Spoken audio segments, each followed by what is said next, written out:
we'll continue with the sessions now. Today we'll have Agropaharaniyam Adhyayam Vyakhyathyamah Yathuvata Bhavanantarihi. Agropaharana means preparation, getting the things ready for any of the activity. And that's the अग्रे प्रथमतः उपहरणं यन्त्रादिसंहारस्य तदधिकृत्य कृतोऽध्यायः अग्रोपहरण्यः त्रिविधं कर्म पूर्वकर्म प्रधानकर्म पश्चात्कर्मेति तद्व्याधिं प्रति उपदेक्ष्यामः. The protocol of a Purva Karma, Pradhana Karma, Paschat Karma is a unique idea of Ayurvedic protocol, and it's not only for Shastra Karma, it's for all the procedures. In Panchakarma also the same is true, and even any other condition, any other procedures. The idea of having this kind of an approach, a preparation and the main procedure and a follow-up, this is a very original concept of Ayurveda. And very interestingly, the present management in institutions, management setups, particularly the business management institutions, they claim that this is their contribution, and they say that that idea of the having that checklist and the having protocol of to-do list and schedules, surveillance and management, follow-up and feedback, they are of 18th century onwards. This is what they claim. And very interestingly, from my Vedic point of view, this kind of a protocol of Purva Karma, Pradhana Karma, Paschat Karma is done for every procedure. So there is a copyright issue. And we can claim that the idea of Ayurveda is taken away by the others, right? And of course, in the present management, and all the quality institutions, this approach of having a checklist and then a surveillance and then follow up and feedback, they are given lots of value, and they are considered as the main theme of the whole quality management. अस्य तु शास्त्रस्य शस्त्रकर्म प्राधान्यात् शस्त्रकर्मैव तावत् पूर्वमुपदेक्ष्यामः तत्संहरांश्च. Now, because Sushruta Samhita is about the Shastra Karma, the preparation for the Shastra Karma is described in the chapter, and the Shastra Karma are of 8 types. Tatya Shastra Karma Astvidam, Tadyatha Chedyam, Bhedyam, Grekyam, Vedyam, Eshyam, Aharyam, Visravyam, Sivyamiti.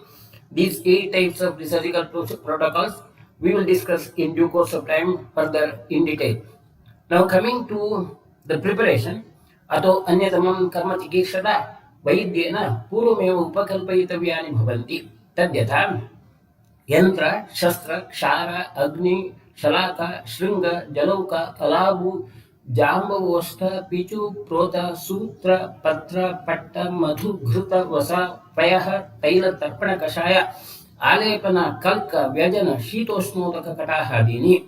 These are all the preparations which are to be done in the operation room, and in the present day setup, we have a certain modified approach, that like the fumigation and sterilization, preparation of the surgical instruments, anesthetic instruments, emergency medicines, backup instruments, wound care support. These are all the things which are to be prepared in the operating room. Then comes the issue of the patient preparation. The patient preparation in Sushruta's period was ततः प्रशस्तेषु तिथिकरण मुहूर्त नक्षत्रेषु दधि अक्षत अन्नपान रत्नैः अग्निं विप्रान् विशिष्टात्यैत्वा कृतबलिमङ्गल स्वस्तिवाचनं लघुक्तवन्तं प्रामुखम् आतुरम् उपैषेत यन्त्रयित्वा. Now, in the current setup, in the current protocol of quality management, like as advised by the Quality Council of India and the National Accreditation Board of Hospitals, NABH, you need to have a checklist of document check. Document check involves the case sheets, then the consent, and then of course the preparation as such, like consent of the patients as well as the preparation. Then the part preparation, like patient's part, the operating part has to be sterilized, or maybe the hairs have to be removed. Pre-medication check, specific preoperative instructions, these are to be prepared as the patient preparation. This one. Then परिकर्मणश्च स्निग्धाः स्थिराः बलवन्तः. Now, in the present situation, it's about the team preparation. Surgical assistants, nursing team, support system, sanitation system. That sanitation team, it involves all that. The team which requires surgery, and of course The surgery is never a work to be done by a single person. It's always a teamwork, and the surgeon is considered to be the captain of the team. So exactly in the same manner as we do now, as the Quality Council suggests, the same type of the methods were used by Sushruta for the preparation. And of course, the original is Sushruta, and the whatever he now have is a copy. Now then, the next part is about the actual deed of surgery. What Sushruta says is Pratyangmukha Vaidyaha Marmasira Snai Sandhyasti Dhamanihi Pariharan Anulomam Shastram Nidadhyat Apuya Darshanat Sakaseva Abharet Shastram Ashuja Mahaswati Tabakeshu Dyangulandram Trangulandram Shastrapadam Uktam. Now, Sushruta says, like once the patient is fixed on the table, positioned on the table, then the Vaidya, the physician, would be facing towards the west, and the operating part is facing towards the east. Now, this kind of a direction or orientation of the direction is because of use of the natural light in those days. In those days, he didn't have the electrical sources or maybe any other artificial source of the light, and hence to make use of the natural light, and most of the surgeries being done in the morning, the operating part would be faced towards the east, and a physician would be a surgeon would be facing towards the west, so that the visibility is clear. In the present situation, we need not bother about the direction as such. So I don't say that that direction is about any auspicious issues. It's about the real practicality.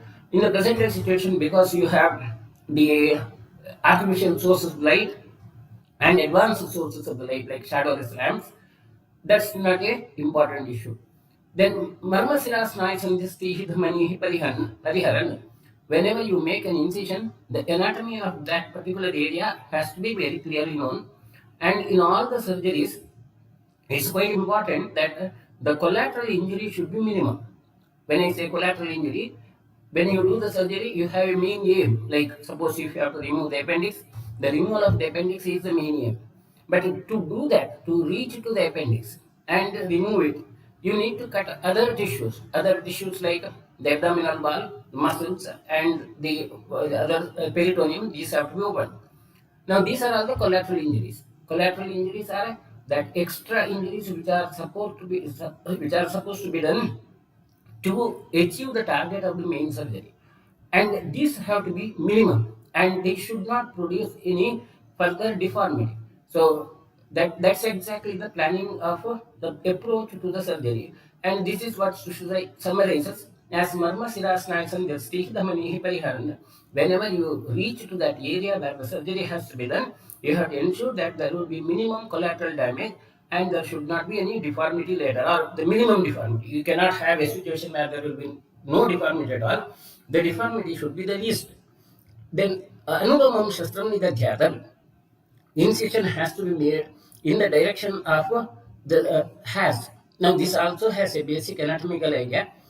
In the skin, you have the collagen tissues, the elastic tissues, which are arranged in a parallel direction to that of the has. In the lower animals, you have the paniculate layer. It's an advanced muscle where the animals can really make the has move. Whereas in human being, this layer is not really advanced. Rather, it's only a passive layer. It keeps the skin elastic. You can trace that the layers or the direction of the collagen tissue by looking at the skin or stretching the skin. You will see some lines, and these are called as Langhans lines. And these Langhans lines suggest about the direction of the collagen tissue. And these are always would be connected to the hair follicles, and the hair follicles, when they are moving, like you see in human beings there is no voluntary movement, but involuntary, when the hair has get raised as such or move about, the collagen tissue would be having that elasticity supporting. Now when an incision is made in such a way that the collagen tissue fibers are not cut or they are split as such, then the incision would heal better. The wound will heal better. There will not be any divergent forces. If the incision is made vertical to that, the collagen tissue, the Langhans lines, then the time taken for the healing will be more. The wound tends to give. the gap would be increased. Now, and in the present surgical approach too, wherever possible, we always prefer to keep the collagen tissue and Langerhans line parallel to the line of incision. And that's exactly what Sushruta says as a Anulomam Shastram Nidadhyata.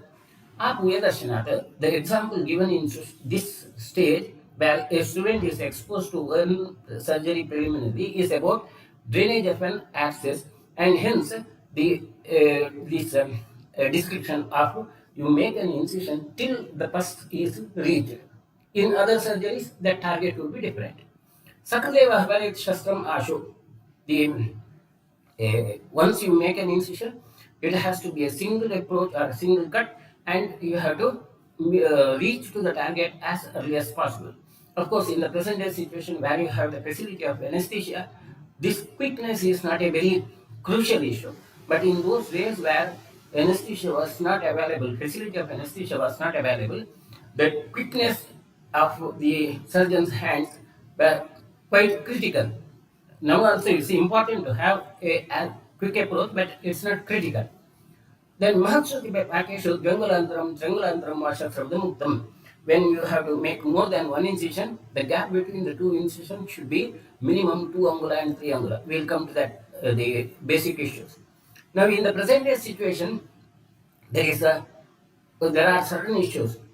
The preparation of the patient. When we say the preparation of the patient, the common instructions given to the surgical patients now, again, a standard protocol, which is suggested by the Surgeons Association, is that you keep the patient in an empty stomach. Of course, that part to whether the patient has to be kept in an empty stomach or not, we'll come to that in the next sentence. Like Sushruta also has commented about that part. The patient has to be advised to avoid taking food prior to the surgery.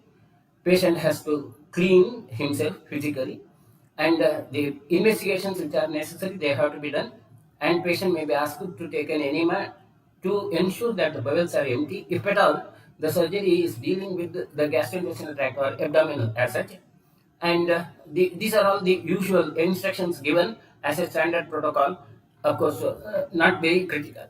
About the safety checklist, now WHO has released a major safety checklist, and which is considered to be mandatory, and all quality organizations, they follow the same, and this safety checklist is exactly the same. Only thing is there is a very standard words used as such, and this about before the induction of the anesthesia, before the skin incision, and before the patient leaves the operating room. It involves the Purva Karma and the Pradhana Karma. And the basic requirements of the OT requisition slip, this also is based upon the NABH, and based upon these NABH guidelines, the checklist in our hospital, in our surgical unit, is prepared, summarizing and brief. So whatever we have now is the summary of what the international organizations would say, and this is a very standard checklist in the operating room. Then another important issue is the informed consent in the surgical practice. Now, in Sushruta period, the preparation before the surgery is done, the patient is made to worship Vishajashta Vipran Archayitva Krita Bali Mangala Swastivachanam. Before the surgery, the patient is supposed to worship the physicians as well as the God as such, and then Bali Mangala Swastivachanam. Counseling, a positive counseling is done according to Sushruta. But in the current legal situation, this kind of a positive consent is illegal. It should not be done. Based upon the Nuremberg Code of 1949, where universally all over the world this kind of law has been there, and this is also called as law of tort, where a positive counseling about the surgery is prohibited. Rather, you will have to give the information about all the possible complications about the surgery to the patient.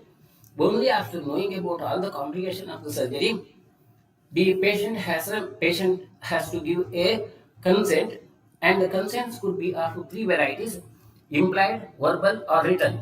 Now, for medical field, there are 3 varieties of the consent.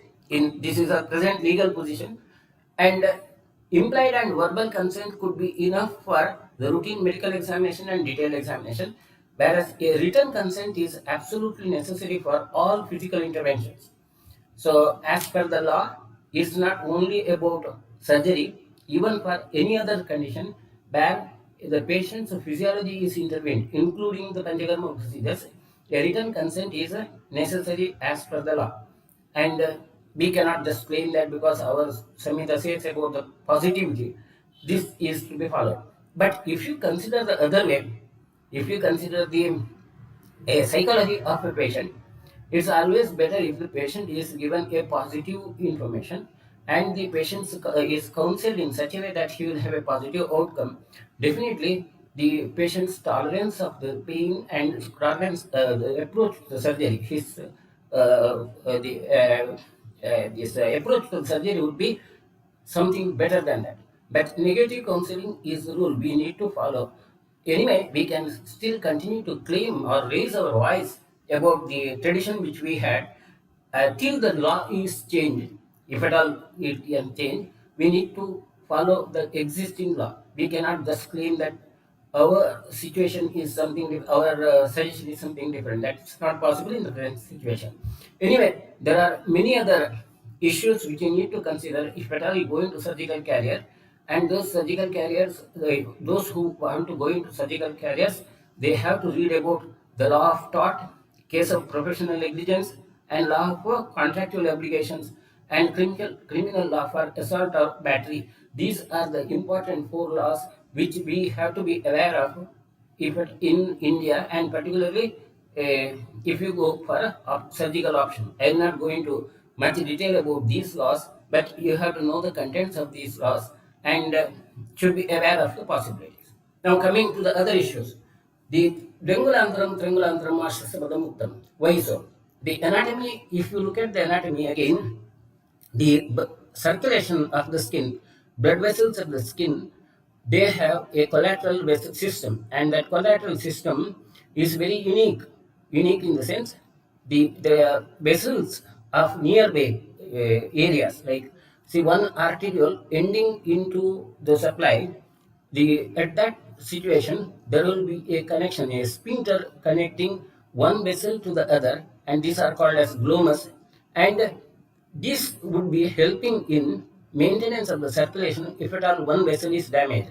So if there are two vessels nearby in a skin surface, the one vessel is connected to the other, one artery is connected to the other by a small pericapillary sphincter, which is also called as glomus, and this can allow blood to flow into the other vessel or maybe controlled under the adrenergic control. Whenever there is an adrenergic stimulus, this sphincter will open up, and the amount of blood flowing in this bed would be increased selectively.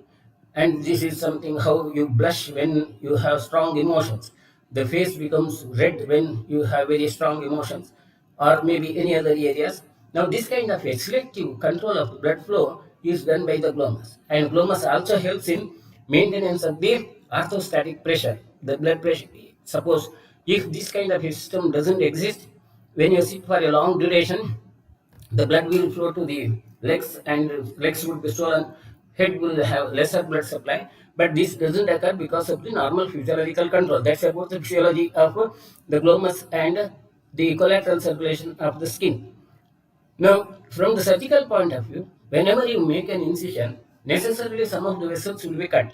Now, if these vessels are cut in such a way that one sphincter and its connection is still maintained between the two vessels, then after the surgery, after the cutting, this edge of the wound still will have a better blood supply.